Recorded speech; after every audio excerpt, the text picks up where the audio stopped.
how do you rebuild after immense loss? I mean, not just for one person, but for a whole community. And what does it really mean to be the first in a completely new chapter, facing, unique challenges, but doing it with such grace?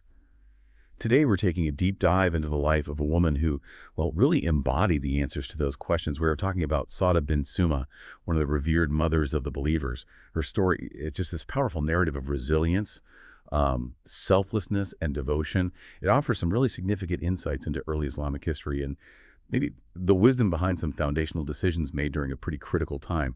You're about to discover a woman who was, in many ways, a cornerstone of that emerging community. Yeah, absolutely. And our mission for this deep dive is to explore the biographical accounts we have. They paint quite a vivid picture of Sawda, from her noble background, her early life, right through to her really central role in the Prophet's household. We'll try to extract the crucial insights about her journey, highlight her virtues, and she had many, and understand the lasting impact she had, not just on those around her, but on history itself. It's a story of quiet strength, I think. Okay, let's unpack this right from the beginning then. Sawda bint Zum'ah. Mm. She wasn't just anyone, right? She was a noble lady from the Quraysh tribe. That's a prominent lineage, actually connected with the Prophet's own, tracing back to a common ancestor. But what really sets the stage, I think, is her early embrace of Islam. She converted when it was incredibly dangerous. Oh, absolutely. She was among the very first converts, along with her husband, as Sakran ibn Amr. And you have to imagine what that meant back then. They were living in Makkah when early Muslims faced just severe, relentless persecution from the disbelievers. Their conversion, it was a truly courageous act, a real defiance against the norms, a deep commitment to this new faith, even knowing the personal risks and the societal ostracization that came with it. Right. And this intense persecution, it led to a really defining moment for her, their emigration to Abyssinia. The Prophet himself, seeing the danger escalating, actually advised them to go there. He called it a land of faithfulness whose king is fair. And does not make room for injustice. Yeah. Exactly. Can you just picture the sheer courage that took? Sacrificing all their property, leaving everything familiar behind, all for their religion. It wasn't just moving house. It was a profound act of faith. It really was a monumental test. Yeah. And, the journey itself was filled with peril. And then, tragically, while they were in Abyssinia, false news reached them. Ah, right. The rumor that things had calmed down back in Makkah. Exactly. Word spread that the disbelievers had somehow reconciled with Islam, that the persecution had stopped. So many, including Sawda and her husband, decided to return, hoping for peace. But as they got close to Makkah, they found out it wasn't true at all. The persecution was still going strong. And sadly, not long after that difficult return, her husband's illness got worse and he passed away. Wow. So double hardship. Yeah. And the sources, they describe her as bearing the brunt of her husband's death patiently, which just speaks volumes about her inner strength during such a, difficult and isolating time. Okay, so here's where the story takes another really significant turn, right? The period after the death of Khadijah, the Prophet's first wife, and also his uncle Abu Talib. That was a time of immense sorrow for him personally. Immense sorrow, yeah. He'd lost his two biggest supporters in a really short span of time. His biographers really emphasize this void. The Prophet himself apparently described Khadijah as the mother of my offspring and the mistress of this house. Her passing left this deep, personal and practical gap. Definitely. It was a time of grief, but also vulnerability for the Prophet. He needed comfort and he needed practical support. And it's at this point, this difficult juncture, that a woman named Khala bint Hakim approaches him. Right, Khala. Yeah, she was compassionate. She saw his loss, saw the practical challenges, especially with managing the household and caring for his daughters. So she gently suggests he consider marriage again. And she was quite perceptive, offering two distinct options. Aisha, who was a virgin, and Sawda, who was not a virgin but had already shown this unwavering belief and obedience. It was practical, for his well-being in the home. And Sawda's reaction when she hears the proposal, it's quite striking, isn't it? Yeah. It speaks to her character. I mean, imagine a widow faced hardship, loss, and then this life-changing offer comes along. Mm-hmm. The accounts say she felt great happiness and replied quietly, I accept. Go to my father and tell him. That quiet but firm acceptance, it shows her conviction, I think. It does. And her father, Zum'ah, he also responded positively. He confirmed her standing, saying something like, verily, he is generous and a good match for her. So it all came together fairly quickly. Pretty quickly, yeah. The marriage was contracted. The dowry was 400 dirham silver coins, a considerable sum back then, showing respect. And this happens about 10 years after the Prophet's mission began, crucially after Khadijah's passing. This makes Sawda the very first woman the Prophet married after Khadijah, a new chapter. And she was his only wife for a while, right? For about 3 years, yes. She remained his sole wife, acting as this pillar of support during a really critical, foundational period for the Muslim community as it was growing in Makkah. So let's step back a bit. Why was this specific marriage to Sawda so important right then? What were the maybe strategic or compassionate reasons? That's a really vital question. And it seems there were several key purposes. Firstly, it was absolutely an act of mercy and protection for Sawda herself. Right, she was vulnerable. Extremely vulnerable. A widow, having lost her husband, potentially facing more persecution from her own family, who were still disbelievers. Marrying the Prophet literally gave her security, support at a really precarious time. Okay, that makes sense. What else? Secondly, it seems to have fostered this crucial closeness with her tribe, the Banu Abd Shams. This connection, this marriage link, led many from her tribe to embrace Islam. And apparently not out of, coercion, but out of a growing affection for the Prophet. They saw his compassion, his integrity through this union. It shows how personal bonds could start to bridge these old tribal divides. Interesting. So a personal act with wider community implications. Exactly. Laying groundwork for broader acceptance. And then there's a third reason, a very practical one, that sometimes gets overlooked. Which? Well, at that time, Aisha, who the Prophet would later marry and who became incredibly important, was simply too young to manage a household and care for the Prophet's daughters properly. Okay. The practicality. Right. Sawda, on the other hand, she was older, described as competent, able to handle that role perfectly. She stepped right into that crucial position, served the Prophet, served his daughters with dedication. It really pleased his heart, alleviated his sufferings during that intense period of rebuilding, both personally and for the community. It kind of highlights how leadership wasn't just revelation, but also practical, compassionate care starting at home. So after they marry in Makkah, Sawda eventually makes the move to Medina, where the Prophet had already settled. That's right. He thoughtfully sent Zayd ibn Haritha, a trusted companion, to bring her and his daughters to their new home in Medina. And once she arrived, how was life there? Well, the accounts say she was given her own room in his house and lived peacefully. She served the Messenger of Allah, performed her duties with utmost devotion.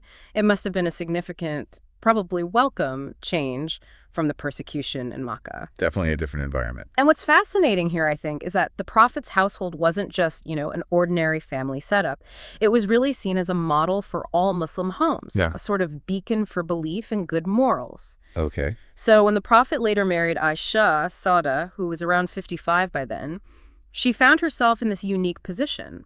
Comparing her own experience, her status as the first wife after Khadijah, with this young virgin bride. That must have been complex. It seems it led to a moment of deep introspection for her, and ultimately to this extraordinary act of selflessness we hear about. Right. This is the part about her giving her turn. Tell us about that. Yes.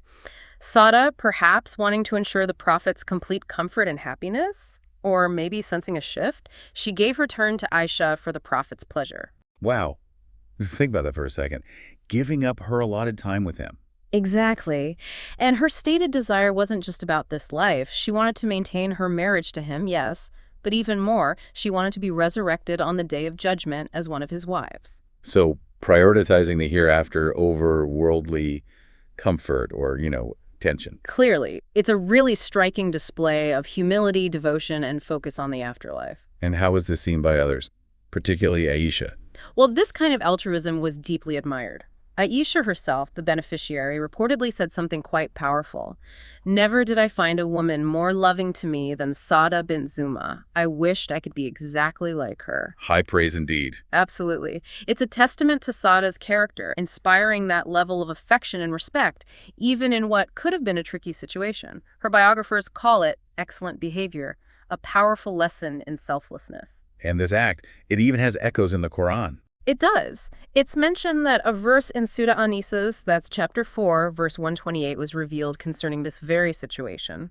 Apparently, Sawda feared the Prophet might divorce her, perhaps due to her age, and she made this offer to give her turn to Aisha specifically to remain married to him. So her life was just filled with these virtues, wasn't it? Mm. Both ones she clearly cultivated through faith, and maybe ones inherent to her personality. Mm. When you look at her story, what qualities really jump out at you? Well, her strict adherence to the Prophet's commands is pretty remarkable. There is a prime example during the farewell pilgrimage. The Prophet told his wives, "Only this time then you will stay at home," basically indicating it was their last pilgrimage. Okay. Sawda took this incredibly, literally, and profoundly to heart. She never performed pilgrimage again. She's quoted as saying, "By Allah, we never mount a she-camel after we had heard that from the Messenger of Allah." Wow. That's not just obedience. That's deep, unwavering commitment to his exact words. An incredible level of trust and conviction, yeah. It's quite rare. She also took part in striving for Allah's cause, right? She witnessed the Battle of Khaybar. Yes, she did. A significant event. And after the Muslim victory there, she received her share of the spoils. It was substantial. 80 wasaks of dates and 20 wasaks of barley. What exactly is a wasak? Sounds like a lot. It was a lot. A wasak was a large measure, maybe around 130 kilograms or nearly 300 pounds. So we're talking potentially tons of provisions, enough to sustain many families. Okay, so a significant amount of wealth, basically. What does she do with it? This is where her legendary generosity really shines. The accounts say she immediately gave all of it, the dates, the barley, to the poor, before she even got back to her own apartment. Didn't even take it home first. Nope. Pure impulse charity. And later there's another story. When Umar was caliph, he sent her a jar of dirhams like he did for the other mothers of the believers. Her reaction, she apparently exclaimed, "In the jar's liked date, like, what is all this money?" As if it was too much. Exactly. And she immediately called her slave girl and had her distribute all of it in charity. She just didn't let wealth linger. Her focus was elsewhere. That's incredible. And didn't Aisha mention a prophecy about this? Something about the longest hand? Ah, yes, that's a beautiful story.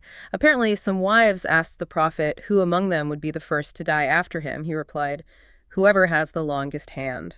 And they took it literally at first. They did. They started measuring their hands, and physically, Sawda's hand was the longest. But later, they realized the symbolism. The longest hand meant the most generous, the one most given to charity. And Sawda was the first of his wives to pass away after him. Exactly, proving the prophecy true in its deeper meaning. Her hand was indeed the longest in generosity. There's also a connection between her and the verses of hijab, the veiling. A rather unique one, yeah. It relates to her height. Apparently, Umar ibn al-Khattab, who strongly felt these verses should be revealed, recognized her one night when she went out. She was quite tall and distinct. So he recognized her even at night. Yes, and his recognition and his persistence in wanting these verses about modesty and covering contributed to their eventual revelation, which obviously had a huge impact. And when did she pass away? She passed away towards the end of Umar's caliphate. She lived a life where, importantly, the Prophet was pleased with her until his own death, and she maintained that esteemed position through the caliphates of Abu Bakr and Umar. So this deep dive into Sawda bin Zum'ah's life, it really reveals this woman of incredible strength, generosity, and profound humility. From facing just severe persecution, enduring immense personal loss like her husband dying, to becoming this absolute cornerstone in the Prophet's household. Her story is just a powerful testament to unwavering faith and selflessness. Absolutely. She truly set a timeless model, didn't she? For a truthful, benevolent, deeply charitable Muslim woman willing to sacrifice her dearest possessions, even her personal comfort, like giving her turn to Aisha, all for her religion and for the pleasure of the Prophet. Her life just powerfully illustrates how deep faith can manifest as, well, radical generosity and this awe-inspiring altruism. Yeah. Makes you think, doesn't it? It really does. Her example reminds us about putting others first, especially when it truly tests our own priorities. So the thought maybe to leave you with is this. What does it mean for us, in our own lives today to prioritize the needs and happiness of others, especially those closest to us, maybe over our own personal desires or comforts? And how might that kind of humility, even in really intimate personal moments, leave a lasting legacy, one that's admired and inspires others for generations, just like Sawda's has?